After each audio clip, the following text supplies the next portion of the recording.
चंद्रपुर गांव की बहती नदी के किनारे दो बहनें रहती थी। बड़ी बहन आशा, जिसका पति आकाश कुछ समय से बीमार था, हर दिन अपनी छोटी बहन तृष्णा के भव्य घर काम करने जाती थी। तृष्णा की शादी एक अमीर व्यापारी देवराज से हुई थी, लेकिन वो स्वभाव से बहुत कंजूस और लालची थी। एक सुबह आशा अपने छोटे से घर के काम जल्दी जल्दी निपटाकर तृष्णा के घर की ओर निकली। उसके मन में बस यही था कि आज जल्दी पहुंच जाए ताकि तृष्णा के कड़वी बातें न सुननी पड़े। तृष्णा दरवाजे पर इंतजार करते हुए रूखे स्वर में, अरे आशा दीदी, आज फिर देर कर दी तुमने। सुबह सुबह इतना बड़ा घर पड़ा रहता है और तुम आराम से बैठी रहती हो। जल्दी आना चाहिए था। खैर, अब आ ही गई हो तो चलो काम में लग जाओ। आशा नम आंखों से, माफ करना बहन, मेरा रोहन रात भर पेट दर्द से रोता रहा, इसलिए देर हो गई। मैं जल्दी जल्दी सब काम कर दूंगी।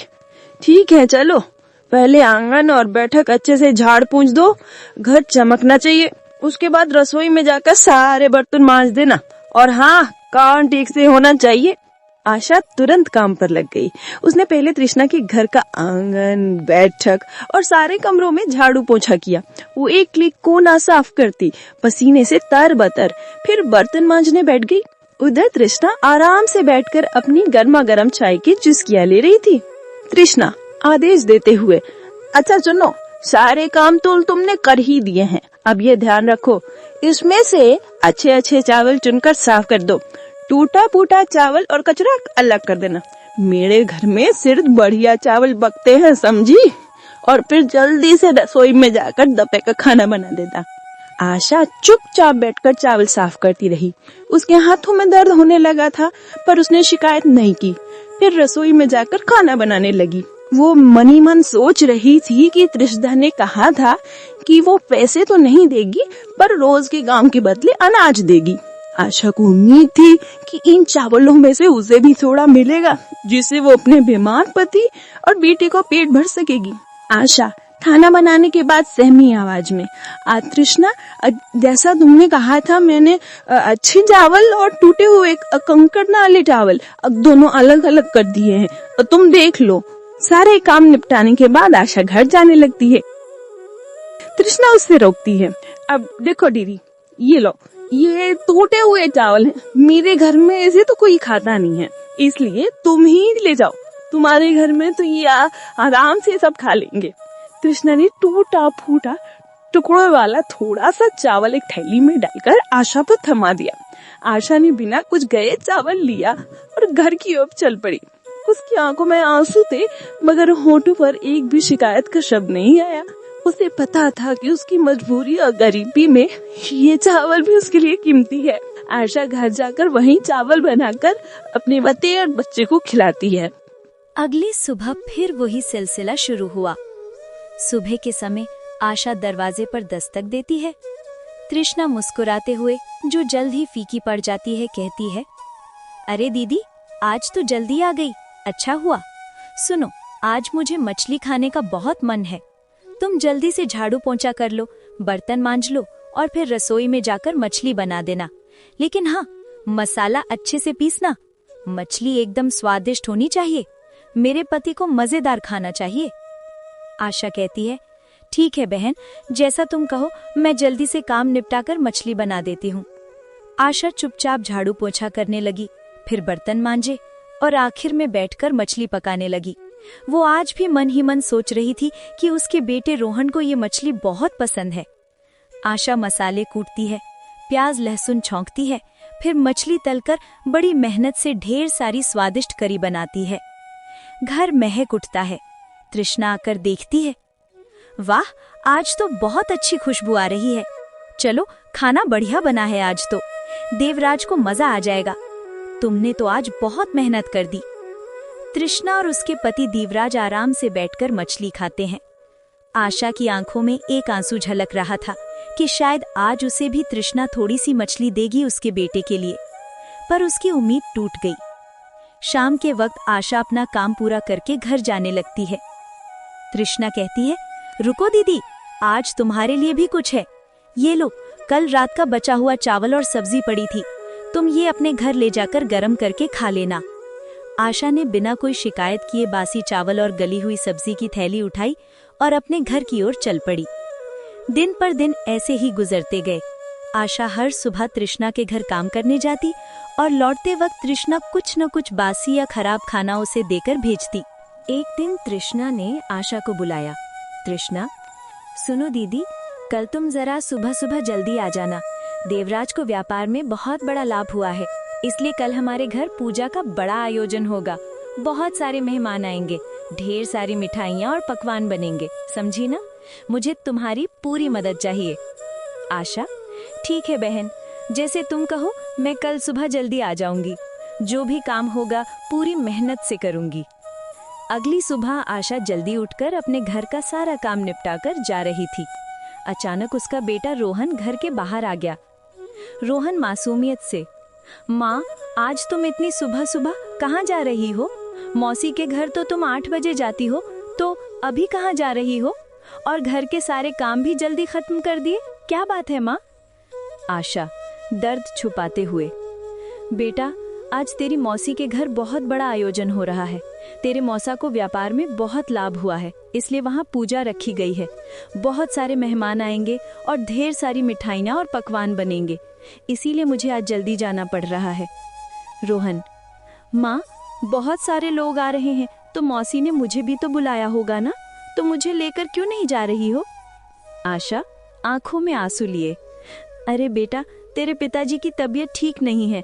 अगर तू मेरे साथ चला जाएगा तो वो घर पर अकेले हो जाएंगे, इसलिए। रोहन, ठीक है माँ, आज मौसी के घर मिठाई ना बन रही होंगी, वो हमारे लिए भी देगी ना, तुम लेकर आना माँ, मैं इंतजार करूंगा, तुम जल्दी आना। आशा, हाँ बेटा, बस तू अच्छे से रहना, मैं काम करके जल्दी लौट आऊंगी। और सुन बेटा, अपने पिताजी का ख्याल रखना, उनकी दवाइयाँ खिड़की के पास रखी हैं, उनको समय से दे देना। आशा अपने बेटे के सामने जैसे तैसे बहाना बनाकर चली गई। वो सोच रही थी कि उसकी बहन ने सारे गांव को निमंत्रण दिया, पर उसे एक भी बार नहीं बोला कि तुम अपने बेटे को भी साथ लेकर आना। उसका दिल दर्द से भर गया। तृष्णा के आंगन में चहल पहल थी। बड़ी बड़ी देगचियां चढ़ चुकी थीं, हलवाई बुलाए गए थी और तरह तरह के पकवानों की खुशबू पूरे घर में फैल रही थी। केसर बादाम वाली खीर, पूड़ी, कचौड़ी, पुलाव, मिठाइयाँ बन रही थीं, मानो पूरा घर स्वाद की खुशबू से महक उठा हो। तृष्णा ने आशा को देखते ही कहा, अरे तुम आ गई, तो अब जल्दी जल्दी काम निपटाओ। देख नहीं रही हो, हलवाई आ चुके हैं और पकवान बन रहे हैं। मुझे सारे बर्तन साफ चाहिए। वो कोने में जो पत्तल पड़ी हैं, उन्हें भी गिन कर रख दो। आज हमारे घर बहुत मेहमान आने वाले हैं, कोई कमी नहीं रहनी चाहिए। सबसे पहले तुम घर के बाहर झाड़ू लगाओ, फिर जहाँ पूजा होगी वहाँ झाड़ू पोछा करो, फिर पूरा घर साफ करना। आशा, ठीक है बहन, मैं सब कर दूंगी, तुम निश्चिंत रहो, तुम्हें आज शिकायत का कोई मौका नहीं मिलेगा। आशा जल्दी जल्दी सारे काम करने लगी। उसने एक एक कोना साफ किया। उसके हाथ पैर दर्द करने लगे, पर वो चुपचाप अपना काम करती रही। धीरे धीरे पूजा का समय भी आ पहुंचा। तृष्णा सजी धजी अपने पति देवराज के साथ पूजा के स्थान में आ बैठी। उसके चेहरे पर शांति थी, सिर पर गहनों की चमक। गांव के सबसे बड़े पुजारी को बुलाया गया था। पूरे विधि विधान के साथ पूजा हो रही थी। सारे मेहमान भी वहीं बैठे थे। कुछ देर बाद पूजा समाप्त हुई। मेहमानों को बिठाकर पत्तल में भोजन परोसा गया।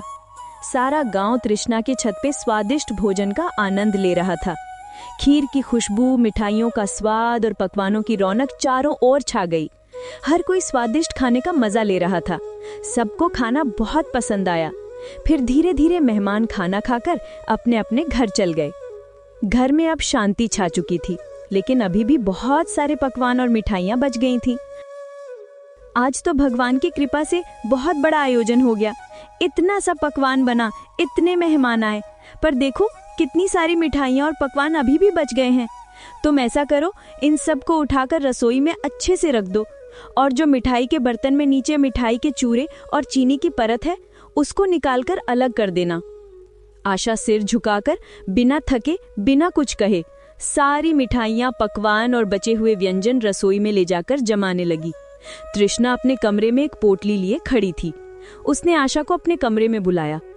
लो दीदी, ये तुम्हारे लिए है, बड़े बड़े बर्तनों में मिठाई के जो टूटे फूटे टुकड़े बचे थे और जो चीनी के चिपके हुए टुकड़े किनारों पर लगे थे, ये सब तू ले जा, तेरे घर बेटे को खिला देना, क्योंकि मेरे घर तो ये सब कोई खाता नहीं है। आशा चुपचाप मिठाई के टुकड़े लेकर अपने घर की ओर निकल गई। उसने एक शब्द भी नहीं कहा। आज वो जान गई थी कि उसकी बहन के अंदर इंसानियत नाम की चीज ही नहीं है। रोते रोते ठोकरें खाती आशा जब जंगल के रास्ते से गुजर रही थी, तभी उसकी नजर उस पुराने मंदिर पर पड़ी। गांव की मान्यता थी कि उस मंदिर की रक्षा स्वयं नाग देवता करते हैं और कहते हैं कि जिसने भी नाग देवता से सच्चे मन से कुछ मांगा, उसे कभी खाली हाथ नहीं लौटना पड़ा।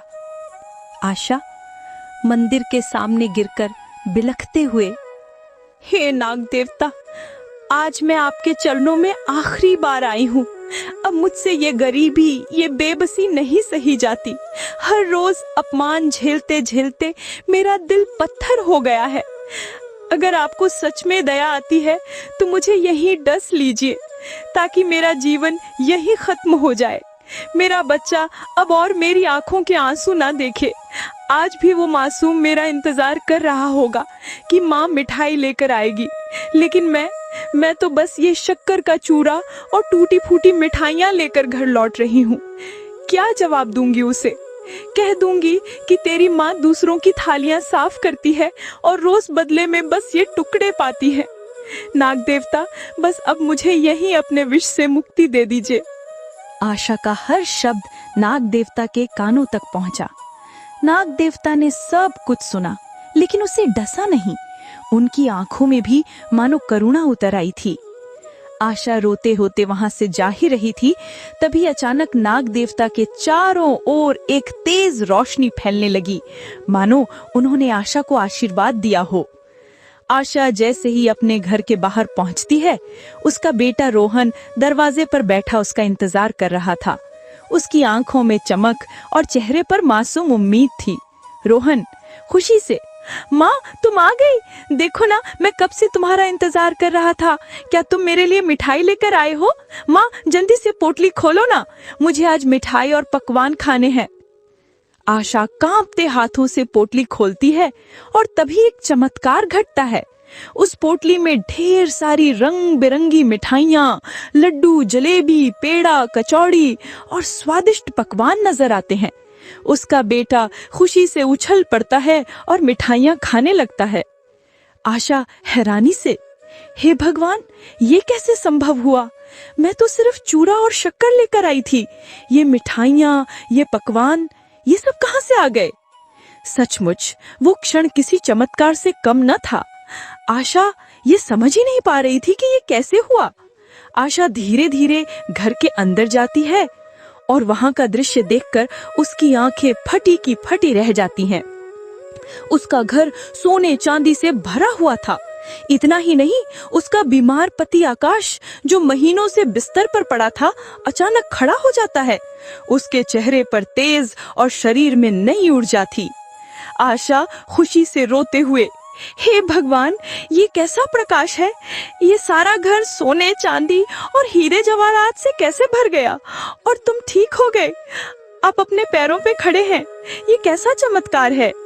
आकाश ने हैरानी से कहा, अरे आशा, ये क्या हो गया? मैं तो बिस्तर से उठ भी नहीं पाता था और आज मुझे बिल्कुल अच्छा लग रहा है। और इतना सोना हमारे घर में कहाँ से आ गया? उसका बेटा रोहन भी मासूमियत से आशा से सवाल पर सवाल पूछता है। फिर आशा अपने बेटे और पति को सारी बातें बताती है। आशा ने कहा, ये सब नाग देवता की कृपा है। मैं तो तृष्णा के घर से सिर्फ शक्कर और चूरा लेकर निकली थी। रास्ते में मंदिर में रुक गई और नाग देवता से अपनी सारी पीड़ा कह दी। मैंने प्रार्थना की थी कि मुझे जीवन का बोझ अब और ना उठाना पड़े, इसलिए आप मुझे यहीं डस लीजिए। पर नाग देवता ने मुझे मारा नहीं, उन्होंने मेरी पुकार सुन ली और देखो, उनकी कृपा से आज हमारा जीवन ही बदल गया। उस दिन से सब कुछ बदल गया।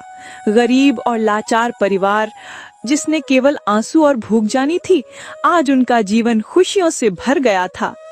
अगले ही दिन आशा और उसका परिवार गांव में बने नए सुंदर और आलीशान घर को खरीदकर उसमें रहने चले गए। 3 दिन बीत चुके थे। आशा अब अपने नए, सुंदर और विशाल घर में सुख और चैन से रह रही थी। उसके चेहरे पर अब चिंता नहीं, बल्कि संतोष और खुशियों की चमक थी। उसके पति आकाश की तबीयत अब ठीक हो गई थी, इसलिए वो फिर से अपनी खेतीबाड़ी को संभालने लगा। उधर तृष्णा अपने घर में बैठी सोच में डूबी हुई थी कि आखिर आशा काम पर क्यों नहीं आ रही है।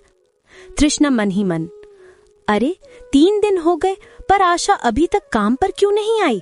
ना सफाई करने, ना बर्तन धोने, ना ही रसोई में हाथ बटाने।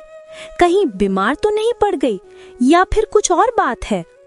इतना सोचकर तृष्णा ने अपने नौकर को आवाज दी, अरे सुनो, तुम अभी इसी वक्त जाकर देखो कि मेरी बड़ी बहन कहाँ है। वो काम पर नहीं आ रही, जाकर पता लगाओ कि वो क्या कर रही है। तृष्णा का नौकर जी हुजूरी करता हुआ फौरन आशा के घर की ओर चल पड़ा। जब वो वहां पहुंचा और घर की चौखट पर कदम रखा तो उसकी आंखें फटी की फटी रह गई। उसने देखा कि आशा ने एक नया घर खरीद लिया है। उसका पति ठीक हो गया था और खेत जा रहा था। नौकर ने चुपके से घर में झांक कर देखा कि आशा इतने बड़े घर में आराम से अपने बेटे के साथ प्रसन्न मुद्रा में बैठी थी। हर तरफ सुख समृद्धि का सागर बह रहा था। नौकर आश्चर्य से, हे भगवान, ये क्या देख रहा हूं मैं? कुछ दिन पहले तक तो इनका घर जर्जर हालत में था और अब तो मानो ये किसी राजा महाराजा के महल में रह रहे हों। नौकर भागा भागा तृष्णा के पास पहुंचा और हांफते हांफते सारी कहानी सुनाई। मालकिन, ये तो चमत्कार हो गया। आपकी बड़ी बहन तो अब बहुत अमीर हो गई है। उनका घर सोने चांदी से भरा पड़ा है। उनके पति की बीमारी भी ठीक हो गई है। और तो और उनके बेटे के हाथ में नई नई मिठाइयाँ और पकवान थे। लगता है जैसे उनकी किस्मत रातों रात बदल गई हो। तृष्णा गुस्से और हैरानी से, क्या? ये कैसे हो गया? जब मैंने उसे भेजा था तो सिर्फ बचे खुचे मिठाई के टुकड़े और बर्तन में चिपकी शक्कर ही दी थी। फिर ये सब मिठाई, वैभव और दौलत कहाँ से आ गया? वो नौकरानी अचानक इतनी अमीर कैसे हो गई? ये रहस्य तो मुझे जानना ही होगा। उस शाम जब तृष्णा का पति देवराज काम से लौटकर घर आया तो उसने उसे सारी बातें बताईं। तृष्णा, सुनते हो जी, आपको पता है मेरी बड़ी बहन आशा अचानक अमीर हो गई है। उसका टूटा फूटा घर अब महल बन गया है। उसके पति की बीमारी भी छूमंतर हो गई। मुझे तो समझ ही नहीं आ रहा कि आखिर रातों रात ऐसा चमत्कार हुआ कैसे। देवराज, अरे वाह, ये तो बहुत अच्छी बात है। तुम्हारी बहन ने बहुत तकलीफें सही हैं। तुम जाकर उसी से पूछ लो आखिर ये सब कैसे हुआ। तृष्णा ने ठान लिया कि अब वो इस रहस्य से पर्दा उठाकर ही दम लेगी। वो उसी समय जल्दी से तैयार होकर आशा के घर की ओर निकल पड़ी। वहां पहुंचकर जब उसने महल जैसा घर देखा तो उसकी आंखें फटी की फटी रह गईं। उसके मन में जलन और हैरानी दोनों साथ साथ उमड़ पड़े। फिर वो घर के अंदर गई। तृष्णा झूठा प्रेम दिखाते हुए, अरे बहन, तू काम पर नहीं आ रही थी इसलिए मुझे तेरी चिंता हो गई थी, इसलिए मैं तुझसे मिलने आ गई। पर ये सब कैसे हुआ? तू इतनी अमीर कैसे बन गई? जरा मुझे भी तो बता, आखिर क्या हुआ ऐसा कि तू रातों रात अमीर बन गई? आशा, तृष्णा, तू रोज जो मुझे बचे खुचे बासी चावल और सब्जी देती थी और उस दिन तूने मुझे मिठाई के चूरे और शक्कर दी थी ना, मैं वही सब लेकर घर लौट रही थी। तभी रास्ते में नाग देवता मिले। मैंने उन्हें अपनी सारी दुख तकलीफ बता दी और नाग देवता की कृपा से ये सब बदल गया। तृष्णा को आशा का नया घर देखकर और इतनी समृद्धि देखकर जलन होने लगी। उसकी लालच अब और बढ़ गई थी। अगले ही दिन तृष्णा ने मन ही मन ठान लिया कि उसे अपनी बड़ी बहन से भी ज्यादा अमीर बनना है। उसके भीतर का लालच और जलन उसे चैन से बैठने नहीं दे रहा था। उसने अपने पति देवराज से सारी बातें बताई। तृष्णा ने देवराज से कहा, सुनो जी, मुझे सब पता चल गया है। दीदी इतनी अमीर कैसे बनी? मैं रोज जो खराब खाना उसे देती थी उसने नाग देवता को जाकर सब बता दिया और देखो, नाग देवता ने उसे पल भर में राजमहल जैसा घर दे दिया। हमें भी वैसा ही करना होगा। देवराज परेशान होकर बोला, अरे पगली, हम तो पहले से ही सुखी और अमीर हैं। भगवान ने हमें सब कुछ दिया है। इतना लालच अच्छा नहीं होता। लालच हमेशा इंसान को बर्बाद कर देता है। तृष्णा ने जवाब दिया, नहीं, मुझे कुछ नहीं सुनना। वो मुझसे ज्यादा अमीर नहीं हो सकती। उसकी मेरे सामने कोई औकात नहीं थी और आज वो मुझसे ज्यादा अमीर हो गई। अब मैं भी वो सब करूंगी जो वो करती थी। पति ने बहुत समझाया पर तृष्णा पर लालच का भूत सवार हो चुका था। उसी दिन थोड़ी देर बाद दोपहर के समय वो आशा के घर पहुंची और झूठे आंसू बहाने लगी। तृष्णा रोते हुए बोली, दीदी मुझे माफ कर दे, मैंने तेरे साथ बुरा किया, इसलिए आज मेरे पति के कारोबार में थोड़ी मुसीबत आ गई है। अब तो घर चलाना भी मुश्किल हो रहा है। मुझे अपने घर पर काम पर रख ले, जैसे मैं तुम्हें काम करवाया करती थी वैसे ही अब मैं कर लूंगी। आशा ने जवाब दिया, अरे तृष्णा, तू क्यों चिंता करती है, तू तो मेरी सगी बहन है। तू बोल बहन, मैं तेरी पूरी मदद करूंगी। तृष्णा ने कहा, अरे नहीं दीदी, मुझे पैसों की मदद नहीं चाहिए, बस तुम मुझे काम पर रख लो और बदले में मुझे खाना दे देना। आशा ने कहा, ठीक है, अगर तेरा मन है तो आजा, मेरे घर पर काम कर लेना, मुझसे तुझसे कोई गिला शिकवा नहीं है। आशा दिल से साफ थी, उसने अपनी छोटी बहन के झूठ को पहचान भी लिया, लेकिन फिर भी उसने कुछ नहीं कहा। उसने तृष्णा को अपने घर काम पर रख लिया। अगली सुबह तृष्णा आशा के घर पहुंच गई। मन में बस एक ही ख्वाहिश थी, किसी तरह वो वही चमत्कार दोहराया जाए और वो आशा से भी ज्यादा अमीर बन जाए। आशा ने तृष्णा से कहा, अरे तृष्णा, तू आ गई, आज घर में बहुत काम है, तू सफाई कर ले, मैं रसोई देख लेती हूँ। तृष्णा ने कहा, हाँ हाँ दीदी, मैं सब कर लूंगी, तेरा पूरा घर साफ कर दूंगी। दिन भर काम करने के बाद जब शाम को घर लौटने का समय आया, तब आशा ने तृष्णा के लिए अच्छे अच्छे पकवान और मिठाई एक थैले में लाकर दी। आशा ने कहा, ले तृष्णा, ये ताज़ा गर्मा गर्म खाना और मिठाई अपने साथ ले जा। तृष्णा ने नखरे से कहा, नहीं दीदी, तू मुझे वही देना जो मैं तुझे दिया करती थी, बासी बचा खुचा सूखा सड़ा खाना, मैं तेरा अच्छा खाना नहीं लूंगी। आशा ये सुनकर चौंक गई, लेकिन तृष्णा की जिद इतनी मजबूत थी कि आखिरकार आशा ने मजबूरी में उसे बासी खाना ही दे दिया। तृष्णा खुशी खुशी वो बचा खुचा खाना लेकर अपने घर लौट गई। अगले दिन फिर वही हुआ। तृष्णा सुबह काम पर आई, दिन भर काम किया और जब जाने लगी तो आशा ने फिर से ताज़ी मिठाई और खाना दिया, लेकिन फिर तृष्णा ने मना कर दिया और जबरदस्ती बासी और खराब सब्जियां लेकर चली गई। दिन कटते गए, तृष्णा रोज काम पर आती और जाते वक्त रोज जबरदस्ती बासी खाना लेकर जाती। आशा सोच में पड़ गई थी कि आखिर तृष्णा ऐसा क्यों कर रही है। तृष्णा मन ही मन सोचने लगी, अब तो काफी दिन हो गए दीदी के घर काम करते करते, अब मुझे भी वही करना पड़ेगा जो उसने किया था। मैं आज ही मंदिर जाऊंगी और वहां जाकर नाग देवता से वही वही बोलूंगी जो दीदी ने कहा था, तब जाकर मैं उससे भी ज्यादा अमीर बनूंगी। बस यही सोचते सोचते तृष्णा के कदम तेज हो गए।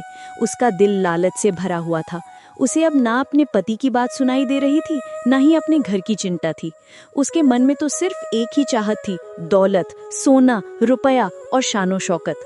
और इसी चाहत से वो मंदिर की ओर गई। वहां पहुंचकर वो नाग देवता के सामने बहुत रोने लगी। तृष्णा रोते हुए बोली, हे नाग देवता, मैं बहुत गरीब हूँ, मेरे जीवन में केवल दुख ही दुख है। मैं रोज अपनी बड़ी बहन के घर काम करने जाती हूँ, पर वो मुझे कभी ताज़ा खाना नहीं देती, हमेशा बासी ही थमा देती है। आज भी उसने मुझे वही बासी खाना दिया। हे नाग देवता, अब मैं बहुत दुखी हो चुकी हूँ, आप मुझे यहीं पर डस लीजिए ताकि मैं इस दुखी जीवन से छुटकारा पा सकूं। अचानक मंदिर के भीतर गूंजती हुई एक भारी आवाज सुनाई देती है। नाग देवता गर्जन करते हुए कहते हैं, अरे मूर्ख स्त्री, तू लालच में अंधी हो चुकी है। तेरे दिल में अपनी ही बड़ी बहन के लिए जलन भरी हुई है। मुझे सब पता है। तुझे रोज तेरी बहन ताज़ा और अच्छा खाना ही देती थी, लेकिन तूने जानबूझकर उससे रोज बासी खाना मांगा। मुझे सब पता है। तृष्णा बरकर कहती है, नहीं नाग देवता, ऐसा नहीं है, मैं सच बोल रही हूँ। नाग देवता कहते हैं, झूठ मत बोल तृष्णा, तूने अपनी बहन से ईर्ष्या की, झूठ बोला और अब लालच में आकर मुझसे मौत की भीख मांग रही है। तो ठीक है, तेरी इच्छा मैं पूरी करता हूँ। तू चाहती है कि मैं तुझे डस लूं, तो ठीक है। तृष्णा घबराकर कहती है, मुझे माफ कर दीजिए नाग देवता, आप सच कह रहे हैं, मैं लालच में अंधी हो गई थी, मुझे मत काटिए नाग देवता। नाग देवता कहते हैं, ठीक है, मैं तुझे नहीं काटूंगा, पर तेरे लालच का फल आज तुझे मिलकर ही रहेगा। मैं तुझे श्राप देता हूँ, तेरा आलीशान घर एक झोपड़ी में बदल जाए। तेरे घर का पूरा सोना, चांदी, हीरा, मोती, धन दौलत सब ईंट पत्थर में बदल जाए। तू मेरे सामने गरीब बनकर आई थी ना, अब कुदरत तुझे बताएगी असली गरीबी क्या होती है। तृष्णा भागती भागती रोते हुए अपने घर की ओर जाती है। उसके मन में हजारों ख्याल आ रहे हैं। वो जैसे ही अपने घर के पास पहुंची, उसकी आंखों से आंसू थमने का नाम ही नहीं ले रहे थे। उसका आलीशान घर एक झोपड़ी में बदल गया था। उसने देखा कि उसके घर के सारे हीरे जेवरात ईंट पत्थर में बदल गए हैं। देवराज झोपड़ी के बाहर खड़े क्रोध और दुख में कहे, अरे तृष्णा, ये सब कैसे हुआ? हमारा घर इस झोपड़ी में कैसे बदल गया? मुझे कुछ समझ नहीं आ रहा। बताओ, क्या किया है तुमने? तृष्णा ने रोते रोते अपने पति को सारी बातें बताई। देवराज ने कहा, मैंने कहा था ना तृष्णा, लालच मत करो। आज तुम्हारी लालची सोच के कारण मेरे जीवन भर की मेहनत मिट्टी में मिल गई है। तुम्हें पता भी है कि मैंने कितनी मेहनत की है अपनी जिंदगी में। पता नहीं क्या पाप किया था मैंने, जो तुम जैसी लालची औरत से मेरी शादी हुई। तृष्णा के लालच की वजह से उसका ऐशो आराम, धन दौलत और पति का प्यार सब छिन गया। इस तरह लालच और जलन में अंधी हुई तृष्णा ने अपने ही हाथों अपनी जिंदगी बर्बाद कर ली।